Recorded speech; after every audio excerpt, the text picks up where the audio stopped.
Hey, what up, YouTube? It's your boy TLTV checking in for a quick update on Insecure Season 5, Episode 6, titled Tired, okay?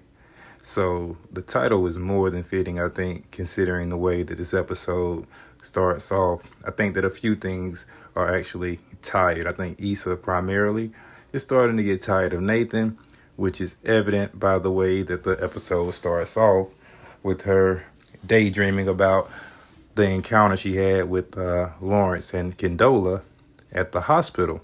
I mean, this scene was more than telling because obviously it shows that Issa has some suppressed feelings, to say the least, regarding her relationship with Lawrence and Condola. And it's made clear that she obviously feels some type of way because she decides to throw the baby into a towel basket, followed by front kicking Condola into the same basket, and proceeds to ask Lawrence if he has a problem. Now, nothing for nothing, but these are not the actions of someone who's in a happy, healthy relationship. I mean, no shade to Nathan, because honestly, I don't think it's anything Nathan can do to give Issa what she's looking for ultimately at this point. But I think he's aware of that, which is why I don't think he's overly engaging in Issa's emotional seesaw or roller coaster, you could say. So after this scene, Issa snaps back into reality, and decides that it would be a good time to check up on Lawrence. So, she low-key stalks his social media and sees some pictures of him and a new baby, and then she realizes that he actually has moved back to town. And she didn't comment on this, but I bet more than likely she was wondering why he didn't let her know. So we jump straight from that to a love scene between Issa and Nathan, where she's pretty much fishing for an I love you. And I don't know, but for me personally, that's like a personal pet peeve. I hate people who fish for compliments just because, I don't know, I just really feel like it's a form of emotional manipulation to an extent. But not to get sidetracked, it's definitely becoming more and more apparent that Issa and Nathan will not be together for the long term. I mean, it's definitely a short-term relationship. So moving forward, we see that Issa is having problems in her personal relationships, but that's pretty much part of the course at this point, or definitely a reoccurring theme. So moving to her work life, we see that she's in the process of trying to plan another event with, some upcoming artists.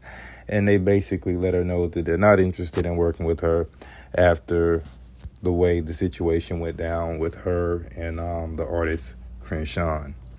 So Issa decides to go and meet with him, bring in some brownies as a peace offering of some sort, which basically was not successful because he lets her know that ultimately at the end of the day that he feels like she just never really owned up to, her own shit. But he says, one good thing that did come from their interaction was that, she was inspirational in his latest clothing line, which was basically a sweatshirt with the words integrity printed across the front of it, which was definitely a shot at Issa. But I mean, I think moving forward, Issa will be all right as far as work goes. Like, she's smart. She'll be able to think of other ways to work outside of the box and separate herself from any negative publicity she may be getting as a result of the situation between her and Crenshaw. So jumping from Issa to Molly real quick, we see Molly is away on a business retreat with some of her colleagues, and they're all relaxing, having a good time, getting to know each other a little better, and basically letting each other know what their first impressions were of each other when they first came to the firm. And everything is cool, and lo and behold, Molly lets the Japanese whiskey apparently get the best of her. And we see the next scene, she wakes up the next morning extremely disheveled, to say the least, with many fridge bottles in the bed with her, empty of course, snacks everywhere, one arm out of her shirt. And, that's typical of a rough night. But then we see a male's Rolex watch in the bed. Now, I'm so glad this did not go the way that I thought it was about to go, because I thought we were really about to have one of those Me Too moments, and I'm just really glad that's not what happened. So Molly makes her way down to the breakfast area and joins the rest of her colleagues and begins to investigate, indirectly how this male watch ended up, in her possession, because she tells them that, she found it, away from her room, but near the other rooms, and if anybody recognized it, she really liked to know. And everyone kind of has this awkward look on their face. And finally, Torian speaks up and says, "It's mine." And Molly has this look on her face like, OMG. And she asks him, like, "Did we?" And he says, "Of course not." She asks, "Well, how did I get, your watch?" And someone else spoke up and said, "Oh, you don't remember?" And they proceed to show her the video footage from the previous night. And let's just say that you can take Molly out of the hood, but you can't take the hood out of Molly, apparently. So after, I'm sure, feeling extremely embarrassed, we move forward with the next scene, and we see Molly and Tori and her colleague are presenting their presentation to the partners and the rest of the firm. And Molly is obviously distracted. Her phone keeps going off, but, Torian steps in and takes up the slack for her, and it plays off pretty smoothly for the most part.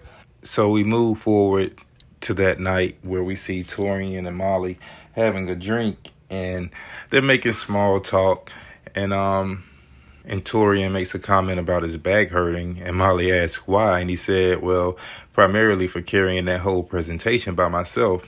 And she apologizes and laughs it off and makes a comment about how her brother kept texting her, and she thought it was an emergency, but apparently he just wanted to let her know that there was a new restaurant on Crenshaw. But eventually she opens up and reveals to him that she's been dealing with her mother being sick, having a stroke, and how she hadn't woken up yet, but, she was stable for the most part. And then Torian shares with her that about a year ago, he was going through a hard time as well when his older brother was going through cancer treatments.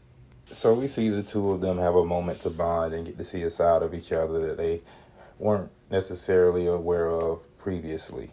So I think moving forward, that'll definitely be an interesting dynamic to see how it plays out. I mean, we can definitely see that there is some attraction. I think we see when Molly gets the phone call that her mom has woken up. She gets off the phone, and Torian is at the door saying that he has a bag from the partners. And, I think there was a coffee mug in the bag. And whenever you have two people standing in front of each other just saying stupid shit, most times it just means that they both like each other.